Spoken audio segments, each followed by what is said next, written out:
All right, welcome to another episode of Beats and Vows right here on Beat District Radio. You already know on Beat District Radio, Beats and Vows, we're talking about wedding industry only and music, of course, but we'll get a chance to interview a lot of the greatest people right here in the St. Louis metropolitan area. And one of them is my man Bryson Buehrer, right? Of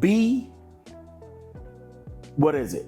So Brysonbphoto, because no one wants to worry about that last name. That's what I'm rocking. Brysonbphoto.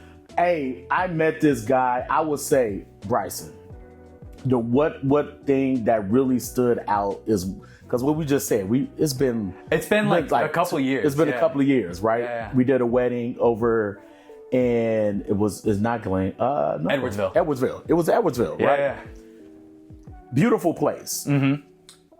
Out of all the vendors I ever worked with, you were the first one that said, I'm going to put in a review right now. And I didn't even play one song yet. He was just like, I just love your setup. I just love your setup. Dude, and your vibe was so good. Like, I remember talking to you. Your setup looked clean. You already brought such an amazing energy. And I was like, I need to work with this dude. I need other people to know about this dude. So I was like, I'm eating dinner right now. I might as well just leave a review for him because I know he's rad. And you delivered. The reception was amazing. The couple was awesome too. The couple was awesome. Yeah. And the pictures you did was, still use them to this day. I appreciate you. On my website in social media aspect. So I appreciate you. You took some awesome photos. Thank you. You took some awesome, and it's not a lot of, it's a lot, I should say. But, you know, sometimes you just have to, far as my part of the industry goes as a DJ, sometimes you have to sit there, email like, hey, can I chase people down? Hey, if you finish editing, you know, blah, blah, blah, you know, but you was like, hey, here's the go. And whatever you do with it, you know, give me full credit. And I was like, of course, without a shadow of a doubt, man, without a shadow of a doubt. But I want to talk more about you right now. For sure. How did we get to this point of photos, man? Yeah, so like most photographers, you know, you get a camera, you mess with it a little bit, and then like one of your friends is getting married and they don't want to spend money. So that was my case. Like, I got a camera when I was in college, and I started as a musician, right? So really, yeah, dude. Playing what? What would you play? I play bass. I always tell people throughout my whole life, I've chosen the least attractive instruments to play. Like, I started with trombone in like junior high. And then I went to bass guitar, and then I went to like the upright bass, right? But anyways, so I was in a bunch of bands in college with all my friends, and I was like, I want to take photos of my friends playing music when I'm not up there. And so that's how I started. I got a camera, took a bunch of photos of my friends playing music. One of my musician friends was getting married, and they're like, hey, would you like, or could you shoot photos for my wedding? And I said, hey, do you have $200? And I was like, that's a lot of money, $200, and I had nothing at that point. Especially in college. Right, dude, yeah, exactly. Balling out of control. Right, I was like, I could shoot 10 weddings a year and make the most money I've ever made in my whole life, $200 a piece. No, so I did that. It was so fun. I immediately got addicted to weddings and the energy and the vibe that's created at weddings, and eventually just like that grew. And like, I think a lot of us, photographers especially, in like 2020, 2021, when things were getting real funky with the industry, we kind of had a come to Jesus moment with our businesses. For sure. And that's when, like, you know, I had gotten married in 2020, and you know, we were just kind of starting our lives, and I was like, what do I want this business to look like? Because up till then, I was just kind of a weekend warrior. Yeah. And I was like, I want to make this thing real. And so like really I invested heavily into my business in 2020, 2021, and just really started to grow, not just what my work was going to look like, but who I wanted to serve, what I wanted my business to do, how I wanted to invest in the local community, to awesome people like you. And so, you know, kind of here we are. So I quit my full-time job in 2022. Get out of here. Okay. And so 23 and 24. So this will be my third year, totally full-time, working for myself. Congratulations. Thank you, brother. So yeah, so that's kind of the quick and dirty of how I started my business. Very very much so like everyone else, but one of my favorite photographers, his name is Sam Hurd. Okay, where is that? He's in DC. DC, okay, He's out of this local area, but he talks a lot about like doing things 5% differently in every aspect of your business, right? So you're gonna if you take photos 5% differently, or if you talk to your couples 5% differently than the other vendors in your space, at the end of the day, you're gonna have a business that's 100% different than anyone else near you. And I totally see that with what you do, just the way that you are.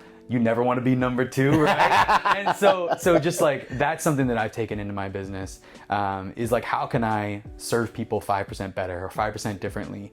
How can I look at weddings and moments 5% differently than someone else? Other amazing photographers in the community, but just like, how can I bring that uniqueness and that intentionality into my business? And that's really what allowed me to kind of step into full time with my business, support my family and whatnot. So that's kind of where we are. So what kind of made you, like with the 5%, right? So what's some of your practices that you use, whether it's with clients or whether it's the eye that you have and the shot that you're looking, that's gonna, makes you stand out at the end of the day?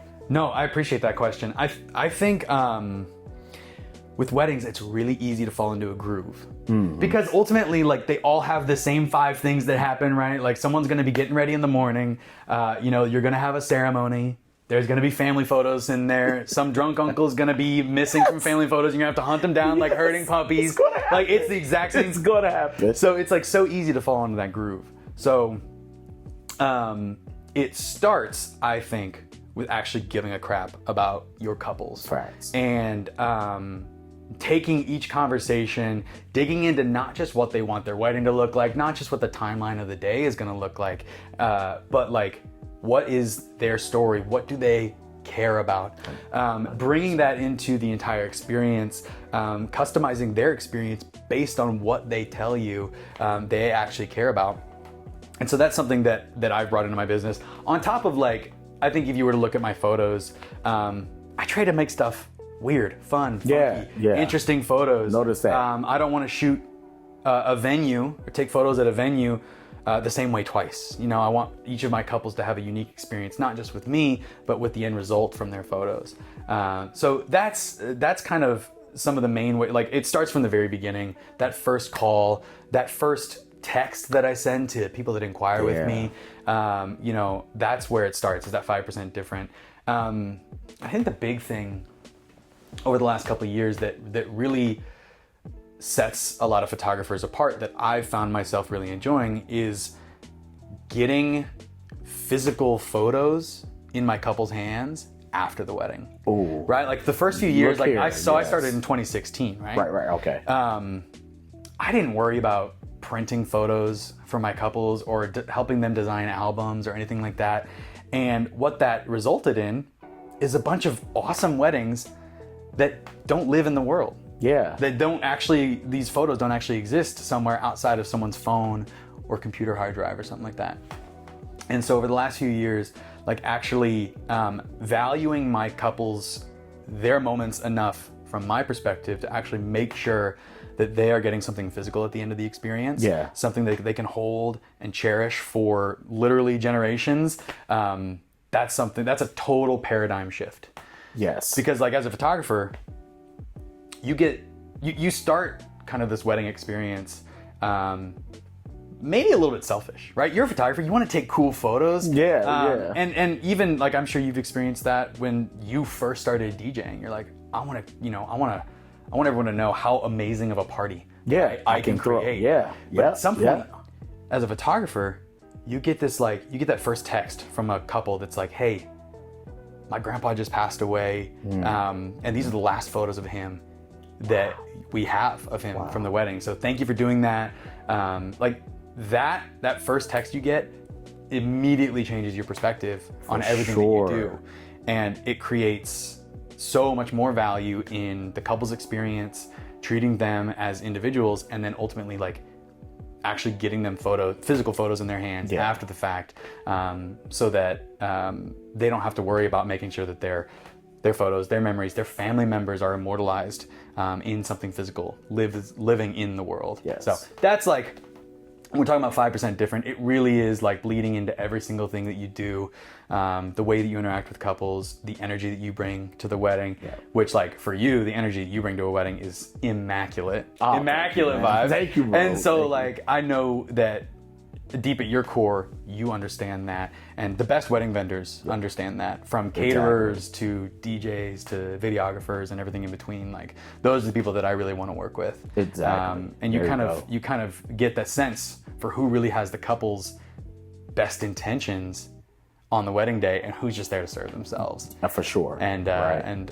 hopefully time or the market or whatever will weed out the really selfish people, and just give us a bunch of opportunities to work with really amazing couples and really amazing vendors on the wedding day. So, and with you guys, you almost have to, like, so the day of, for me personally, there's like, oh, he's, great music he's playing, he's interactive and things like that. But you guys have to, like, photographers have to stand out even more when you're talking about, in a sense, not only serving your couple, but low-key serving a guest, right? They have to see, there's like, he's very, Bryson, I can see how interactive and how much he cares about his couple and things like that. When there's like, hey, you got your card. Mind you, they technically don't know what your pictures look like. Right. You know what I'm saying? Right. So you have to add a whole nother dynamic to be able to not only cater to your couple, but, maybe catch, somebody's attention that's, one of their guests or one of family members and things like that. And maybe just from a conversation or, just the way you look or whatever the case may be sometimes. Dude, it's so true. And like, a bad MC or a bad DJ can like totally ruin a couple's wedding day experience and the guests' experience there. And a bad photographer can do the exact same thing. Or, when I say bad photographer, I really think it's like a self-serving photographer. Because that's what it comes down to. Like, the best people are service-minded and service-oriented. Yeah, for sure. And so, like, everything from like showing up on the wedding day and not bringing the right energy to getting ready, from that to like, standing in the wrong spot in the ceremony and like blocking mom's view. Like, that's the stuff that, like, just having that awareness and that intentionality in approaching the wedding day and improving everyone's experience on the wedding day. That's that's what makes it happen. Because at the end of the day, we're just vendors at an event. Yeah. We're there to serve the people there. And one of the other things that stood out that I noticed, and this is not knocking, because this is something that couples might want, and I never know this until maybe later, or hopefully I know it beforehand. Right. Is that they will take couples away, for a very long time. I remember being at a wedding, and I can see the couple outside. The party is going on, and the groom, it was a groom at the time, and he was just looking like, I want to be in there. Dude. But it looks like the photographer was just taking so many pictures. But with you, I seen that it was more, no, we're going to take these action photos. We're going to take people on the dance floor, take pictures of you. Those are more memorable. But sometimes I get the sunset or whatever the case. Yeah, sometimes you got to duck out for 5 minutes to get the light. And I think 5 minutes, if you, something like that is cool. And I think you did that, but it was very short where it wasn't noticeable. Where I was like, yeah, right. Where did Susan go?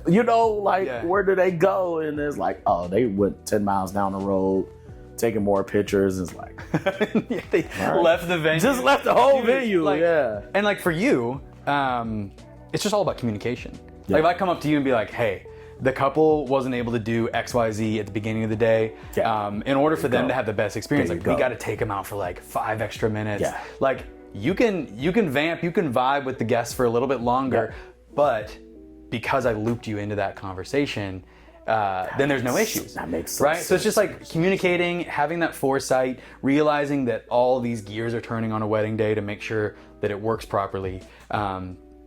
That's the mark of someone that at least knows what they're doing. And me being able to be flexible, you being able to be flexible, the planner, coordinator, whatever, having that flexibility, again, it's all for the couple. We're not serving the timeline. Yeah, for we're not sure. serving. We're not serving we're not. your own business. We're serving their experience. That's really what it comes down to. Yeah, and I love timelines. You know, the timeline. Yeah, it's great. Yeah, but at the same time, when we follow it, that's great. It's going to be. How often does that happen? It's exactly, and the communication that you were saying is so key, because whether it's if it was myself or the wedding planner, the venue, and things like that, I know not to drop the personal bangers that the couple wants to hear. I'm like, they're going to be gone in 5 minutes. Yeah, right. Play around that. When they come back, I drop it, and the party, even 100%. takes it to a whole nother level. But and then instead of them just like, hey, when you going to play my favorite song? Oh, where were you at when I played it? Dude, and things like 100%. that. So, that's the worst feeling, is when like you have to take the couple out for 5 minutes. They wanted sunset photos, like let's go do that, or night photos before the end of the night happens. Yeah. And like the bride or the groom is there, and they hear their favorite song come on, and they're like, oh, I really want to get back, but I know we're out here. We're already 200 yards away from the venue doing this thing. Like, dude, so the fact that you mentioned that, the fact that you have the head on your shoulders to like preempt that and work around the couple there, that's huge. Yeah. That's huge. But like, that's the worst feeling ever, where you just got out there, you're 30 seconds into their like 5-minute photo session, and then I don't know, their favorite song comes on. That's hilarious. And sometimes I would tell photographers, I was like, hey, if you got to do it, give me like maybe the first 10-20 minutes when the dance floor opens up. Let the couple get on the floor and start the party, and then just kind of just scoot off. You know what I'm saying? Right. Let them warm up the floor. Yeah, let them warm up the floor. Yeah, and then come back. Yeah. For you though, like on a wedding day, like how are you thinking, I want my couples to experience a 5% different wedding day? Like, what are you doing on the wedding day to make your experience and your couple's experience better and improved and different than what they would have gotten with another vendor? Yeah, the small things that I do, it's mainly being that other go-to person for them. Yeah. I just don't want to sit behind a DJ booth and play music. It could be something simple as soon as they get their dinner, before I go eat, I'm like, you need a cocktail? What's your favorite? If they got a signature cocktail, let me go get that for you. Yeah. You know what I'm saying? Or things like that. Just even catering to who was the parents, right? Or who's the grandparents or something like that. If they're there, like, hey, you guys doing okay? Talking to the father, hey, that speech was great. Great job, blah, blah, blah. If you was nervous and things like that, or, the best man, or, maid of honor and things like that. And also just catering to that. Just being more than a DJ, kind of making eye contact and things of the sort. Even if it's a friendly text that morning. Hey, great wedding day morning. You guys excited? Anything, you need beforehand, that I need to know, whatever the case may be, just adding those little nuances and things like that. I think it goes a long way. In my opinion, it goes a long way. Yeah, dude, I love that you mentioned not just the couple and how you can serve them, but like their trusted people, parents, grandparents, their wedding party, like getting, just being kind, being aware and attentive to them. Yeah, that like people see that too. Yep. And a lot of times parents, moms, dads, they kind of feel left to the wayside when it really is a big family celebration. For sure. Every good wedding is a big family celebration. For sure. And so being attentive to those people, that's huge. And that's honestly something that I could continue to be aware of and bring into the experience. And I try to get couples to get so much out of the old trends, like the bouquet and garter, whatever. You try to draw them away from that. Yeah, to be honest with you. With the bouquet now, I tell them, like, especially if their mom is very active, for the bride, I was like, hey, won't you just do a small dedication? It's like, instead of, me throwing a bouquet to the girls and stuff like that, I want to get a bouquet to my mom, because the dad gets to walk me down the aisle, have the first dance, and there's nothing for the mom, right? Dude, so that's kind of like, and they was like, you know what? That is great. But once again, you got to find that out doing a consultation, talking to them and see if they're really prevalent in life. And it's like, hey, give this to your mom instead of, just throwing the bouquet if all possible, just little things. Once again, just little things like that. You mentioned the garter toss too. What's your opinion on that? It's low key out of date, man. Dude, it's low key. Not low key. It is high. It's high key. It's out of date. Like we're throwing. We're throwing undies around the dance floor. What are we doing here? I don't like it anymore, man. It's tough to photograph. I used to be one of those DJs that be like, yeah, go get it, bro. Yeah, da da da. No hands. Then I was like, this is getting cringy. Yeah, you're driving home. Really you're driving home after the wedding. You're like, what really just happened? What did we do? Let's think about this for a moment. And I discourage it. Yeah. Unless the guy was like, no, I really want to. If you really want to do it. If that's your tradition, let's go for it. That's cool. And I'm like, tell me about, like you mentioned it early, like you was charging $200, right? How did you get to the point, or what was getting to the point of, you valuing yourself more as a photographer? And then also, was there like a moment that was like, oh, I can't do this for $200 more? Like, what was it? I mean, like, you start to have bills. Yeah. And you're like, pretty much as simple. I know, it's simple. Bills. It's money in, money out. It's a simple profit and loss. No, a lot of it is, it's just that gradual, as you add more value and more intentionality into your couple's experience, you're there for longer. You're doing different sessions. You're offering physical items, physical products and wall art to them after the fact. As you do that, you realize in order for this to be done right in a way that enhances the couple's experience on the wedding day, it takes more time, more energy, more education of the couple, just more work on my end. And I love weddings. I would love to shoot 60 of these dang things a year. But in order to serve my couples and serve their families well, you just can't do that. Some people can. Yeah. I don't know. I can't. Do you have a cap? Do you have a cap per year? Or yeah, I mean, do you have a goal and a cap? Well, either way. Yeah. The cap is whenever my wife says you can't be gone one more Saturday in October. That's like, we have a kid especially now. October, dude, right? Especially October, right? If I book one more triple header in October, I think she's gonna drown me in the toilet or something. Those October triples are rough. Yeah.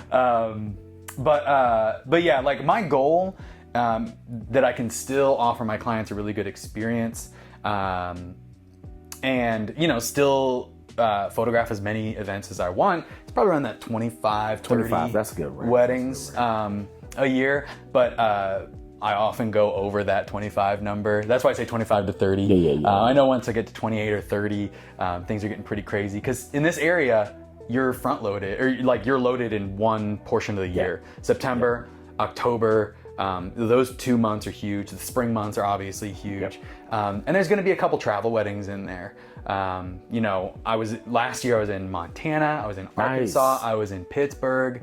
And so if I'm doing that and still trying to maintain my local market and care about my local vendors and keep these relationships and stuff like that, I can't be doing 30 travel weddings a year, right? So I take those as they come and understand that the more I'm traveling, the less that I have to take on the home front in order to keep my family, at the forefront of my life and all that stuff. Because like I was saying, we just had a kid in December, our first.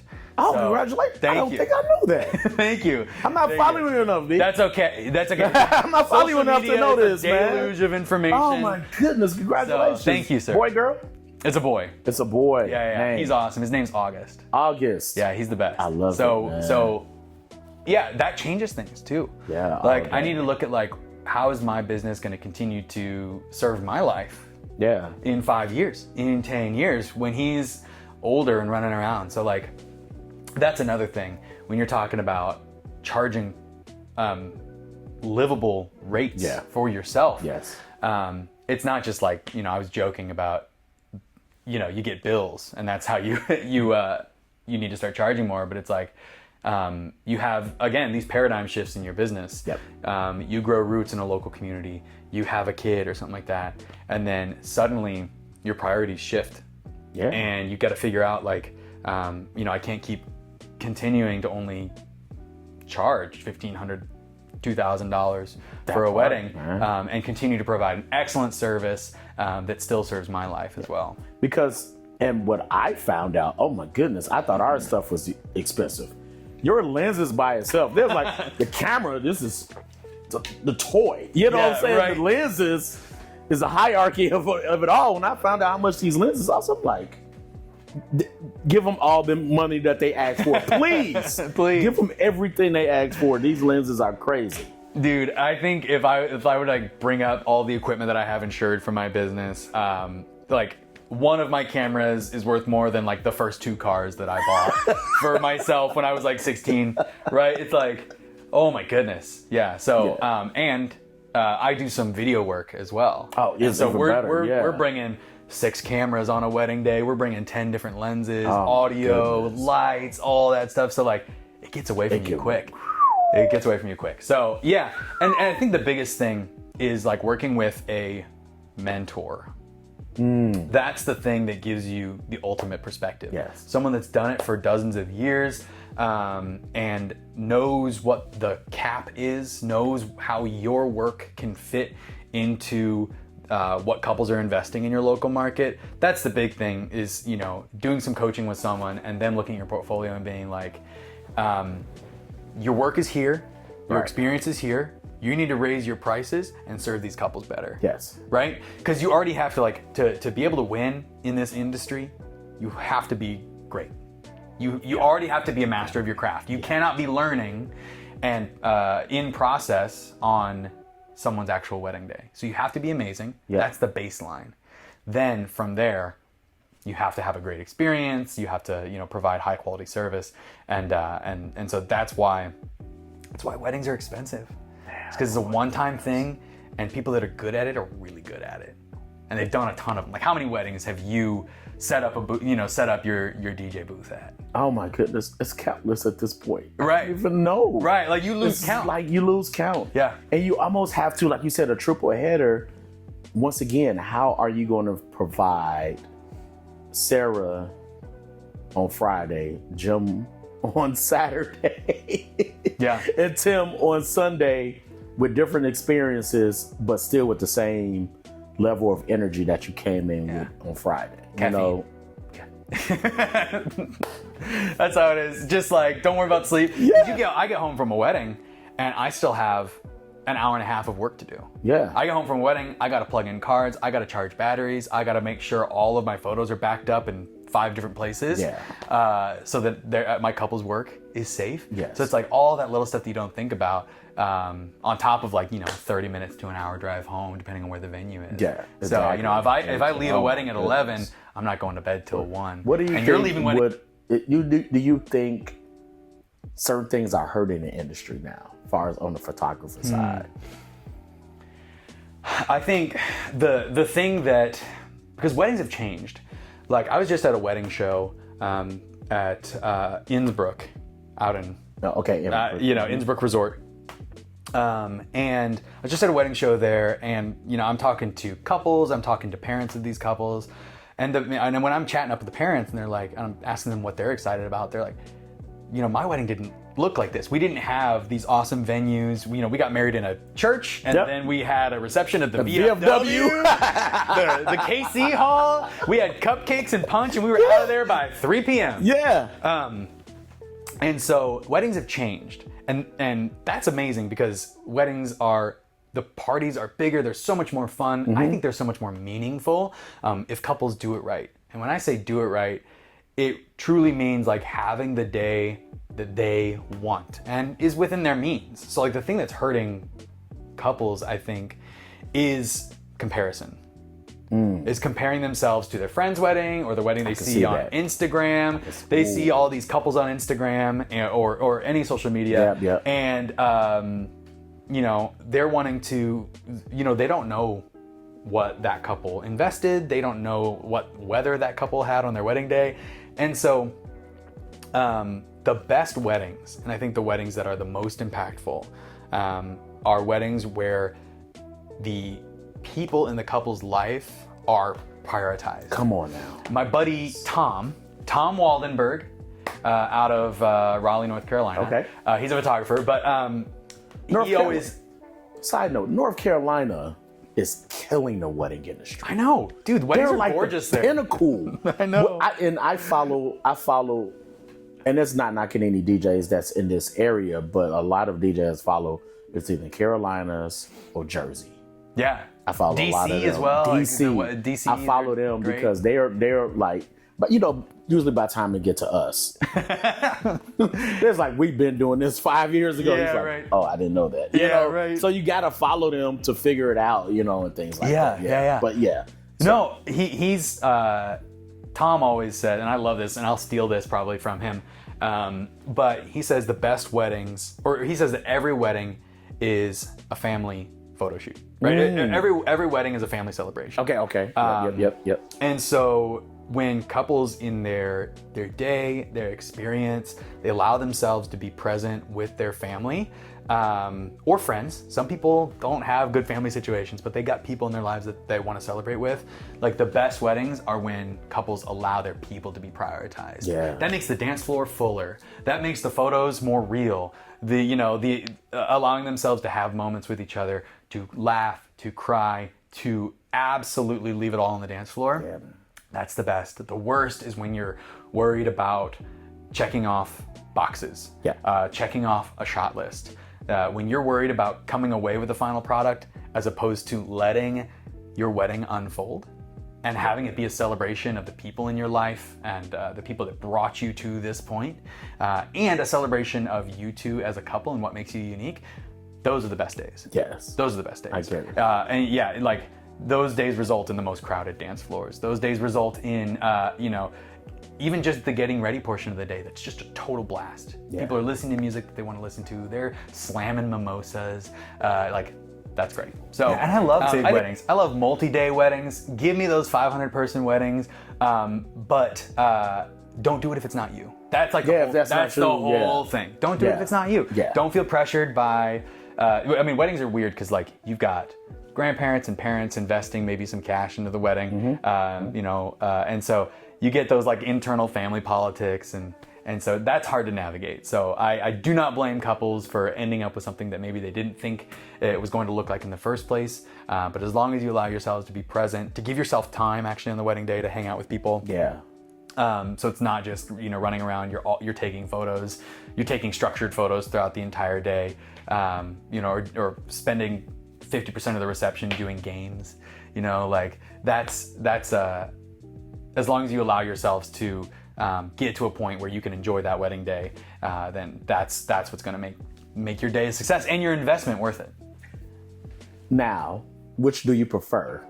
Okay. Taking photos before the wedding or during cocktail hour? Like portraits? Before the ceremony. Like creative portraits? Yeah. I think it depends. So, like, if you're doing photos before the ceremony, most couples will do like a first look, where they see each other before the wedding. If you're doing the first look only so that logistically your day is better, don't do the first look. Right? We can figure out other times during the day to sneak away and do 10 minutes of photos here. That's not detracting from your day. 10 minutes of photos here. If the first look is just a means to an end to get photos done, don't do it. Maintain, like, if you really want to see each other for the first time down the aisle, maintain that. Because, oftentimes the couples will that didn't really want to do a first look, but they feel like they have to get photos done before the wedding day. They'll see each other, and then 2 minutes, they feel that pressure, and then they start looking at me, being like, all right, Bryson, what do we do now? Yeah. The best ones are when they take that time, that first look time, to actually hang out with each other, to read personal vows, to chat with each other, to poke fun at each other, or something like that, where that first look moment is not just a logistical benefit, but it is it enhances their wedding experience and brings the couple closer, brings the couple more, they become more aware of how much they love each other. That's what makes a great first look and sets the tone for all the photos after the fact. Yeah. Right? So any couples listening to this, we can figure photos out for the wedding day whenever they need to happen. Only do a first look if you are prepared to like hang out with your partner and actually become closer and enjoy each other's presence. Like that's the big thing there. That's my opinion. That's my spiel. That's your spiel. So my full transparency with that, I tried to push the couple. I was like, hey, when are you going to do your photos, right? Yeah. Because we're now talking about the timeline and things like that, right? And I always ask them, how many, if are you really intentional with your guests and your family, your friends, and all that great stuff? I was like, hey, talk to your photographer and see if you can take do your first look beforehand and things like that. And I tell them, I kind of switch it on an aspect, like you was kind of saying, is that it's like, well, I want to see, for the first time coming down the aisle. I was like, I agree, but do you want to share that moment with everyone? Yeah. Or do you want to share that moment intimately, right? Because you can have that same expression for that first look when you see your partner, around the corner or whatever the case may be in the venue space or wherever, or underneath the arch, whatever the case may be for the very first time. You can have that moment. So, if you want to cry, go ahead and cry. Reapply your makeup and all that good stuff for the ceremony, things like that. And then try to enjoy your cocktail hour with your family and friends, right? Yeah. And then that way, when you're talking to Aunt Susie, who left their cat back home, instead of them talking to you during the party, you can have that conversation with her during, cocktail hour. Yeah. Type of deal. So I love it when couples can join cocktail hour. Oh, it makes the party, it makes everything so much different, because now it's like, okay, the pressure of the ceremony is off of us. Great. Let's say hi to everybody, blah, blah, blah. You don't have to do the old school receiving line. Do people still do that, Bob? I hope not. It takes so long. I haven't seen it in so long. You don't want to be hugging your best friend's coworker that got invited, or what? Hugging everyone in the receiving line.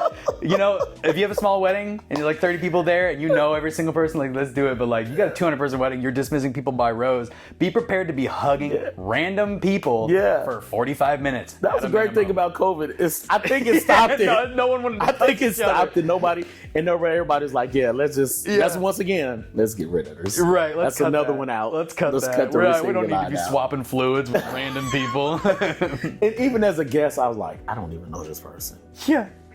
Yeah, right. I gotta shake your hand. Get this wet, clammy hand because they just got back from the ceremony. It's all sweaty. You're like, I guess I'll shake your hand. I don't want to. I would rather go get a cocktail. Right. Come on, baby. You gotta hurry up I don't even know them. They said an open bar and I'm missing it. Same with family photos. It's like you as the couple, you don't want 45 minutes of family photos. Yeah. You want 10 fantastic photos, making sure every single person is represented at least once, and then you want to get going. Just get going. Right? Yeah, that's the number one thing that detracts from couples' wedding day, when they feel like they've had to get mom's advice and grandma's advice on what family photos to take, and then they end up with a 30-shot list, and you're there for an hour and cuts into the reception. That's a no-go. So that's another thing. I feel you. Yeah. So the way you do it sounds great. Cause I'm thinking, I'm like, if somebody came to you is like, hey, I want to do a photo shoot, that's going to be the average at least an hour, maybe. So I'm thinking, I'm like, if you do an hour photo shoot with family, with friends, with the wedding party and so forth, I'm like, that could seem stressful. Yeah. Oh. Yeah. Because you only get an hour, that cocktail hour portion. You only get an hour. Right. Right. Yeah. And so if you're doing all your family photos, that's another benefit to the first look. Maybe before the ceremony, you can get your immediate family photos out of the way, and you only have to take a couple of extended family photos afterwards. So there are some benefits there. But yeah, there's certain things that just if you spend too much time on it, the couple's just gonna get stressed. Yeah. And so as much, when I talk to my couples in the planning meetings, and I say whether you have a coordinator, whether you're planning it yourself, whether you need me to help you plan it, whatever we do, every step of the way, we're gonna reject stress and inject as much joy into your wedding day. So oftentimes that means let's only spend the minimum amount of time on the stuff that you have to do. For sure. Family photos and, you know, all this other stuff that we've been talking about, so that you can really focus on the stuff that you want to do on your wedding day. Yeah. And most of the time that means get your ass out on the dance floor, talk to people, catch up with people, stay hydrated, if you know what I mean. Hydrated with the good stuff. With the good stuff, right? Yeah, exactly. It's still a party, right? It's still a party. So what's Bryson's ideal timeline for the day? That you know, yeah. Yeah, I like to show up. Yeah, there's no like one set best timeline. I like to show up quite early and get all the details out of the way. Right, so I'm showing up at least like 3 hours before the ceremony, so I can spend 30, 45 minutes capturing, you know, the least interesting part of the day, which is the physical items. Yeah. Right? So invitations, dress photos, venue photos, whatever, get that stuff done at the beginning of the day. That way, the rest of the day, I get to focus on humans and photographing humanity. That's the best part. I love it. Right? So we got getting ready throughout the day. You know, maybe that lasts for an hour and a half. I'm getting there. I'm building relationships with the wedding party, with the parents, and with the couple. So I don't like to show up and immediately be like, we got to go, boom, boom, boom.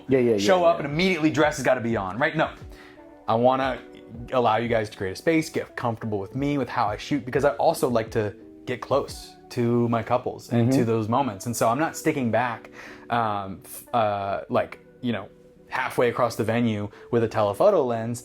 I'm in there in the room with you. I'm getting close. I'm taking photos that draw people into that moment. Yeah. And so it's really important to have that time at the beginning of the day to desensitize people to you and create those relationships. And then people could have a first look. That's great. If not, that's totally fine. We go into the ceremony. It can be as long or as short as you want. 30 minutes for like your standard, Western, normal American ceremonies, totally fine. But if you need to go, you've got specifically a religious ceremony, if you need to go longer, that's fine. I don't have an opinion there. Right. And then a lot of photographers like to maybe stay for like 15 minutes of open dancing and then scoot on out of there. That's not the best part about open dancing. The best part is when people got a couple cocktails in them and Nick is absolutely on fire behind the DJ booth, and so that happens typically like an hour-ish into open dancing. Sun sets, the lights go down, the drinks are flowing, and so I like to stay a little bit deeper into the reception if I can help it. Gotcha. So that's the ideal. I don't have an ideal timeline, but I have an ideal amount of time that I want to spend with my couples at each portion of the day, so that at the end of it, because here's the thing about helping your couples design an album afterwards, you see what photos they actually care about. Yeah. Because I can take as many banger shots as I want, and maybe those will end up on the wall. That's great. But when it comes to the album, it's like crazy dance floor shots, really meaningful hugs and tears on the getting ready portion of the wedding day. Like that stuff makes it into the album. And so it's really important actually seeing what my couples value when it comes to making their physical artwork at the end of it informs how I treat the weddings, because I see what matters to them after the fact. 2 months after the wedding, 2 years after the wedding, that's what they're going to look at. And so that means that I'm coming in a little bit earlier, I'm staying a little bit later, and that is totally fine. That's totally fine. Yeah. So that's my ideal. Yeah. Because I do like photographers that can stay definitely longer. Yeah, you get better. Like you get better photos. Exactly. You don't get a naked dance floor with the same 5 kids running circles around the dance floor because no one's drunk enough yet to get crazy. First of all, don't let me. Okay, so what is your least favorite part about doing a wedding? I know. Yeah, I mean, I love the whole process, but like I was saying before, the uninteresting answer is family photos. Because you get this weird, like, politics. The couple is angry at all their family members that are, like, they knew they were supposed to be there for family photos, but they're off getting drinks or something like that. It's always an uncle. I don't know. Us uncles, we gotta really lock it down. What are we doing? I don't know what's going on. But yeah, that's the worst part of the wedding day, because the couple's the most stressed. Because they're staring at me. I've dealt with hundreds of families, and so there's not nothing that I haven't seen, right? And I've dealt with weddings from a ton of different cultures. Some cultures, their family photos are so much more stressful because you've got all the family over your shoulder, taking photos alongside you. You're trying to tell people where to look. You've got a bunch of family members that, you know, are from different countries. They don't speak English, and they're trying to take photos over your shoulder of these of the family photos. So that's when things get stressful. That's when the couple has the least fun on their wedding day. But it's like you have to do it, because guaranteed those photos are going to make the album, because those are the people that matter. So you have to do it, but you don't want to have to spend so much time. So that's like the worst part. So where's the wedding industry going? Because you have kind of these like micro trends, especially in photography. Yeah, okay. Where there's certain edits or shooting styles or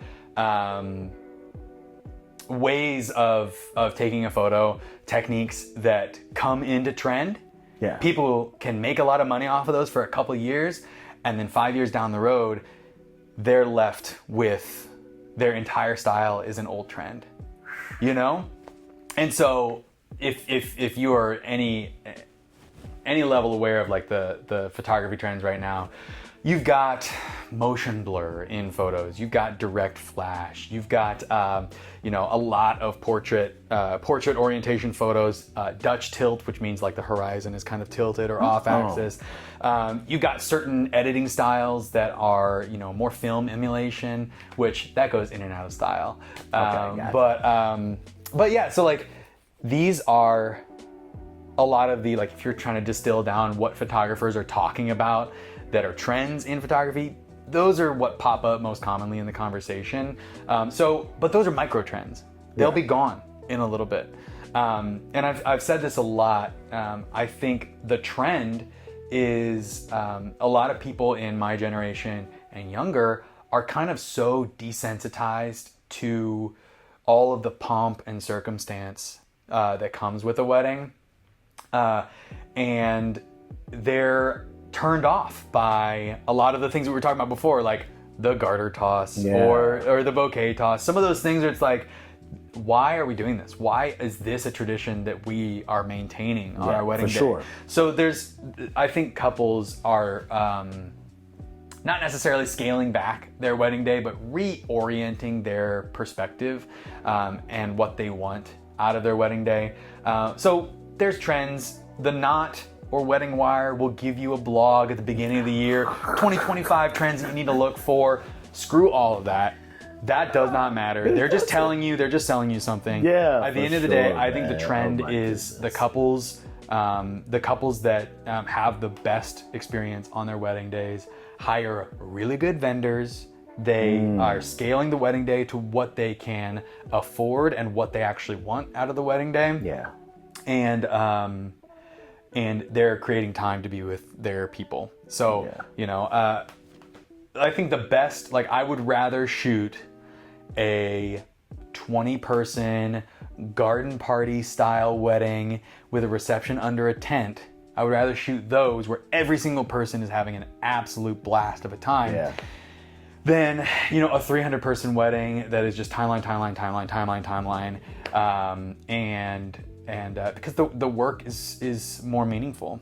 But I've shot plenty of 300-person weddings where the couple absolutely loves every single moment of that wedding day, and those are fine too. So if you're getting a trend, it's like, from my perspective as the photographer, because I'm not here to sell you anything other than a great experience and even better photos, right? So as long as I can solve those problems for you, my job is done. So from my perspective, the trends that actually matter are couples really distilling down what they want and feeling empowered to communicate that to their vendors. That makes sense, you know, because I can see couples now more, you know, like you said, whether it's the Instagrams or whether it's the Wedding Wire or anything like that, that they're doing more research, right? Yeah. And so they have more input and they want that line of communication with everyone, you know, the vendors and all that good stuff. I can see that. I definitely see that. Yeah, and they're just like assaulted with information, just like all of us are. Yeah. And so they see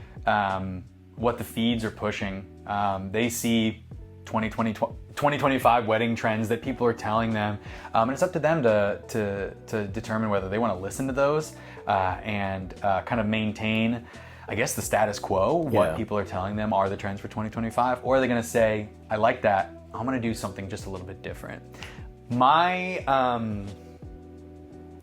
tagline, if I'm to distill down what I do for couples, is creative, vibrant, and intentional photos for offbeat couples chasing wonder. That's like what I do. That's what I got printed on my banners and what's on my website. And so like, that is not only what defines my work, but it's what defines the people that I work with. And oftentimes that expression of priorities from my perspective ends up that I work with couples that value the same things I do, and want the experience that I want for them. And so that's a long-winded way to say there's a bunch of trends that people trying to sell you something will tell you are going to happen for 2025. None of that matters. None of that matters. And so the trend that I hope that people adopt is that none of that matters. You know? What is some things that you would tell up and coming, photographers that, whether they're just starting off with photography or they've been doing photography for a while, but they say, I really want to get into the wedding industry, what would you tell them? Yeah, that's a super good question. And I think everyone's goal should be to build a business that can serve their lives and can last for a long time. And so when it comes to photography, obviously that means like, I'm not going to be here telling up and coming photographers like charge $5,000 for your first wedding or something like that. No, obviously not. You have to work up to that. You want to make sure that you can actually provide a valuable service to these people. You don't want to screw people over. You want to make sure you have the right gear, all this basic stuff, the boring stuff. So charge low immediately, make sure that you're good at it. And then if you're good at it, increase rapidly. Yes. Once you have a portfolio. Yes. And then the people that build the longest standing businesses are people that are really good at capturing moments, capturing candid moments. I love candid because that's the stuff that matters, right? Shots. I differentiate myself and my work by some of the weird and fun, interesting, beautiful portraits of couples that I take during like the creative sessions on the day of. That's mostly what I post to Instagram. That's what's on my website. But at the end of the day, the gallery is going to be 5%, 10% that, and the rest of it's going to be, can you deliver really interesting moments of the guests and the people that matter to the couple? And can you be aware and approach the wedding with a curious eye? And so it's a skill to make really creative portraits. It's something that I've built up. But the thing that's going to serve any photographer in the long term is the ability to be present in the moment and actually take really good, candid photos that are well lit, that are sharp, that are interesting, that are meaningful, that take the couple back to what that moment felt like, or it shows them a moment that they didn't even know happened. Right. So that's how I think that's the photographers that you see in the industry that are building businesses that have been around for over 5 years, because I think like the average churn rate for a photographer is anywhere between that like 3 and 5 year mark. Like some people will, the people that make it past that 5 year mark have longevity and have a brand that can stand the test of time, more so than some people that were just trying to get in it for cash in 2021 and 2022 with all the COVID reschedules. Yeah, of course. So that's what I think.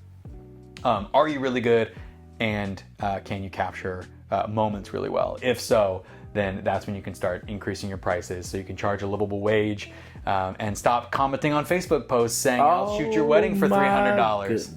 Goodness. It's real. Dude, the Facebook posts are crazy. Posts is crazy. Yeah. For every vendor in the industry, I just sit there and look like, I remember commenting on, I'm like, I don't even have a horse in this race, but I felt like I need to comment for my brothers and sisters, right?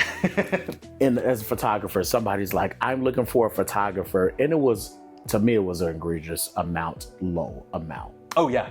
Yeah. And I was like, good luck on finding a photographer. I want to say it was like 500. And I was like, good luck on finding that. And then somebody, and then they responded as like, well, apparently it doesn't matter because these other people responded. You know what? You're right. You got it. Like, you found someone. We'll see what that final product looks like. Let me know what that final product looks like. I was like, you know what? You got it. This is not even my wheelhouse. Let me shut up. 100%. Yeah, it's funny because like if you see those local Facebook posts, at this point, like we don't even worry about them, but it's fun to look at them. That's fun to like look at. it's like the post was posted 15 minutes ago, and there's 100 people just trying to beat. It's a race to the bottom. Yeah. Right. Just trying to beat each other on price and all that stuff. It's crazy. I don't even comment on those. Only the ones I comment on if Bryson was like, yo, you know, Phat Mixx Productions, Nick. Yeah, blah, blah, I tag the great. homies for sure. Right, and then that's different, right? Right. I rather comment on tagging a photographer, tagging a wedding planner or something like that, but I'm not going to comment on myself. Right. It feels weird. Yeah, it feels weird. It feels weird, especially when you're one of like 120 comments. Exactly. You're like, this is not worth my time. Yeah, it's not, because no way they're going to. And then because when I do get the phone call or I get the inquiry, whatever the case may be, it was like, hey, I was referred to you by. It wasn't because you commented on my Facebook post. 100%. Never. Yeah, the referral even almost means more than you dropping your own hat in the ring. That sticks out more than just dropping your website and leaving. Yeah. So that's what I will say. Everybody in the wedding profession is just stop doing that. Just stop. just stop. Yeah, that's just general advice for anything. Guys, just stop. Just stop doing it.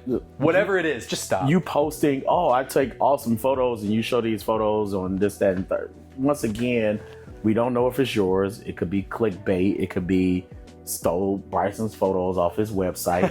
And we don't know for sure, you know. And I'm like, me posting like, oh, this is what my setup looks like. And like, shit. I'm going to be honest with you. You know, it's like, no, just stop. Yeah, and I think it's hurting. It hurts the industry more than anything, in my opinion. Right. Yeah. Everyone is kind of like selling themselves so heavily. And especially photographers, if you look at their website, a lot of times it's like, you know, you have an image on the top of the website, it says St. Louis photographer, and then it goes immediately into, hi, I'm Bryson. I love taking photos. I've taken photos forever. It's a passion of mine. And it's like, you're in a service industry, and the first sentence, full sentence on the website is talking about you. You? No. Right? So talking about like what your couples are looking for and how you, you solve problems for your couples and essentially making them the point, making them the primary character in this story. It's so important. And there's so many amazing mentors out there that have told me that that's something that I need to prioritize. And it's a total paradigm shift in how you approach your business the moment you realize that you, as the business owner, are not the main character. Yeah. If your website, your Instagram, your in social media, your text message, if it feels like I all the time, I've been told. People are sensitive to that. They say, change it. Yeah. What do you want? You know what I'm saying? As a couple, you know what I'm saying? As Bryson, what do you want? And, you know, how can I serve you? Or, you know, it's all about you and things like that. You know, it's never about me. It's never about 100%. Like you said. 100%. Like you said. That's great. What is one last thing you want to give to couples? You want to say to couples that, like, any, like, tips or whatever when they looking for a photographer or whatever the case may be? Yeah, I mean, find someone whose work you enjoy and then make sure that you connect with them. I think a lot of people, photographers and couples that are looking for people, we're kind of scared to leave that email space. Email is really comfortable. Yeah. You know, I love the idea of trying to book someone over an email, but the reality is all of the best experiences that I've had with couples and couples that have a great experience with me, because we talked on the phone or on a Zoom call or something like that. And so email is really comfortable, especially if you're, you know, reaching out to 20 different vendors. But if there's someone whose work you like,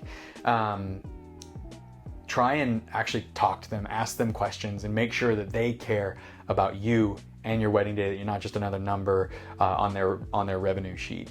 So couples looking for a photographer, make sure that this photographer is in it for you. Yeah. That's the big thing. That's a big thing. I think that's the number one thing. Obviously, you got to love the work. If you don't love the work, I don't want to, like, even if we have a great time on the call, if you don't like my work, please don't worry with me. Find someone else. If I'm not for you, that's fine. Yeah. But if you like the work and we connect, then that's fantastic. Fantastic. I love it. That's really what it comes down to. Bryson, this has been awesome, bro. Dude, thank you so much. I appreciate you. So tell everybody, how can they find you?